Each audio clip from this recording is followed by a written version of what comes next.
आलमीन वस्सलातु वस्सलामु अला सय्यिदिल अंबिया वल मुरसलीन क़ाल अल्लाहु तआला व तबारक फिल कुरआनिल मजीद वल फुरक़ानिल हमीद इन्नल्लाह व मलाइकतहु युसल्लूना अलन नबी या अय्युहल्लज़ीना आमनू सल्लु अलैहि व सल्लिमू तस्लीमा।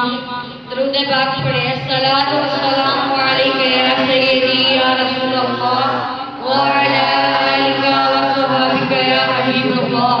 अस्सलातु वस्सलामु अलैका या हबीबल्लाह व अला आलिका व सहाबिका या खातमन नबिय्यीन।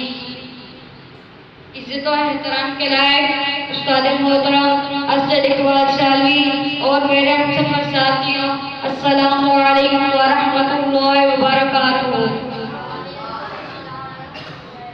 मुझे आज जिस उन्वान पर गुफ्तगू करने का मौका मिला है वो है अज़मत इमाम हुसैन।